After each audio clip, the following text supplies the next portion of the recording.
je vous propose de fermer les yeux comme on baisse un interrupteur pour mieux plonger à l'intérieur et se lever dans un cocon de douceur, nous isolant agréablement de l'extérieur, comme si retrouver le silence nous permettait d'entrer dans une nouvelle danse, celle où l'on accepte le mouvement en laissant tomber le masque du contrôlant pour ne faire qu'un avec le vivant.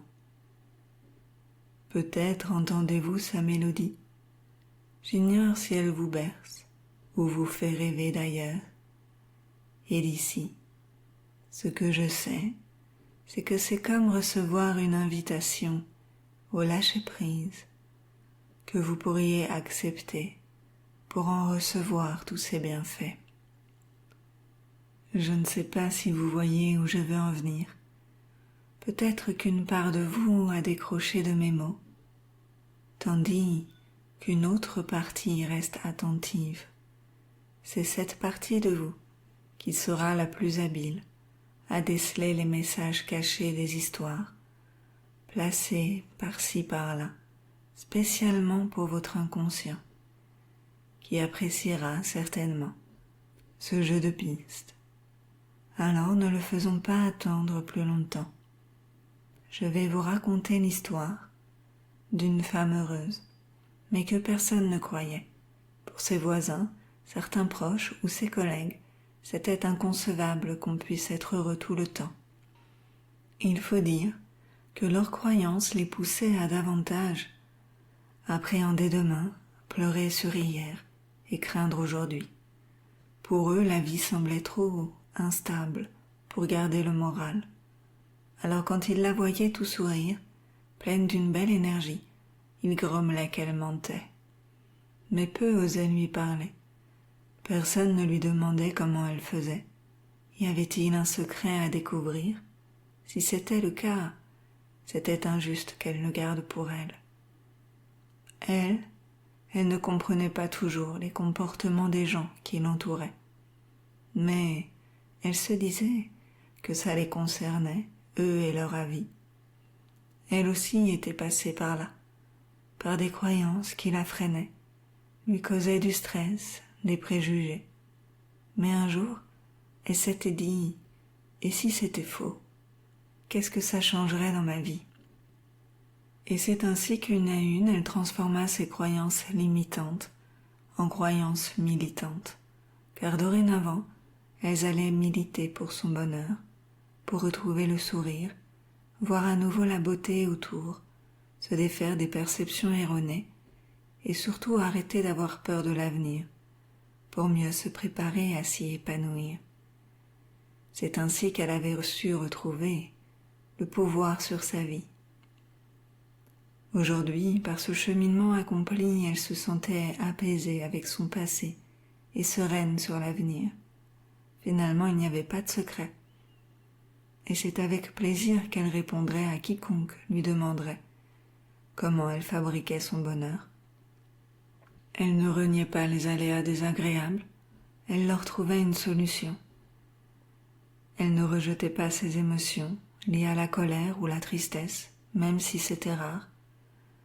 Elle les accueillait. Elle accueillait leurs messages et réajustait ses besoins en fonction. Libre à l'entourage de s'en inspirer ou de jalouser, bien que l'inspiration soit un meilleur moteur de transformation et de compréhension. Et peut-être que vous aussi, vous avez des croyances à réajuster, que vous pourriez déjà commencer à nuancer, afin que celles-ci soient dans le camp de votre bonheur, que celles qui vous limitent, dorénavant, militent pour vous obtenir le laisser-passer vers votre épanouissement, pour permettre à votre passé d'inspirer positivement votre présent, apaisant ainsi les appréhensions de l'avenir. Au départ de son voyage, le voyageur de mon histoire n'avait qu'un sac à dos de grand randonneur, assez grand et bien rempli mais ne contenant que l'essentiel pour son voyage. Au fil des pays, des rencontres, des trains et des bateaux, il accumula de plus en plus de souvenirs matériels et devint de plus en plus encombré et chargé. Cela devenait de plus en plus compliqué de se déplacer à pied. Un jour, il fut confronté à un dilemme imposé. Le conducteur de la navette qui devait l'emmener vers sa nouvelle destination refusa de le laisser monter, car il avait trop de sacs. L'espace des valises devait être réparti pour chaque passager. Il lui demanda de se débrouiller pour que tout rentre dans un seul bagage.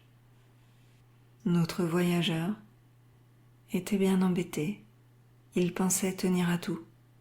Il ne savait pas comment trier tous ces objets ou vêtements, car ils étaient tous reliés à un souvenir. Tout lui semblait important. Comment définir le nécessaire et le superficiel? Voyant son désarroi, le chauffeur lui fit un rappel. Le simple fait de se souvenir de nos meilleurs moments suffit bien souvent à préserver ces instants passés. Et finalement, c'est vrai que de nombreuses expériences et rencontres lors de son périple à travers le monde étaient restées intactes dans son esprit. Voyant les choses sous ce nouvel angle, il put facilement se débarrasser du superflu. Il conserva l'essentiel, garda quelques objets souvenirs ou cadeaux, et offrit le reste aux passants. Il en fut d'autant plus heureux quand il sentit ses épaules le remercier de l'allègement qu'avait permis ce tri. Il put reprendre son voyage sereinement. Par la suite, il fit attention à se charger le moins possible, afin de toujours garder une certaine légèreté permettant sa mobilité pédestre. Peut-être que comme ce voyageur, vous pourriez trier tout ce qui a pu être accumulé de négatif dans votre vie, des blessures passées, devenues obsolètes, avec lesquelles vous pourriez faire la paix, des injonctions, des croyances sur vous ou votre environnement, des phrases piquantes dont vous pourriez casser la pointe, des fidélités inconscientes qui se conscientisent ici pour vous libérer d'un poids passé et alléger tout votre être dans le présent. Je laisse votre inconscient identifier ce qui a besoin d'être évacué, apaisé, nuancé, et y faire le ménage pour vous alléger entièrement et agréablement. Et en parlant de tri, je vous propose d'imaginer votre passé représenté par une ligne chronologique. Vous la tenez dans votre main et vous constatez qu'il y a des nœuds qui se sont formés. Ce sont toutes les choses accumulées qui vous freinent peut-être aujourd'hui et vous empêchent de pouvoir lâcher prise facilement. Il y a peut-être des nœuds formés par des croyances, par des fidélités familiales, par des blessures, des injonctions. Je laisse un instant à votre inconscient pour identifier les nœuds et leur origine et les défaire un par un.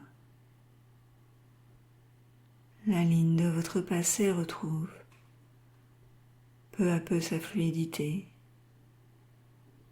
et tous ces anciens freins se transforment en savoir et en expérience, des ressources qui s'imprègnent dans la ligne pour vous servir dans votre vie présente en apportant plus de sérénité et de confiance, comme si tous ces anciens nœuds défaits avaient permis de vous créer une nouvelle boîte à outils pour vous épanouir, pour devenir créateur de votre bonheur. Je laisse votre inconscient continuer le travail pour faire la paix avec votre passé, afin de pouvoir lâcher prise sur les peurs et profiter d'un présent apaisé. Je vous propose de vous imaginer, d'ici quelques semaines, vous sentant plus allégé, plus apaisé.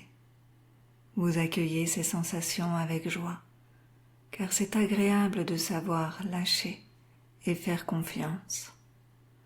D'ici quelques instants, vous allez revenir, tandis que cette séance continuera d'agir dans les prochaines nuits à venir.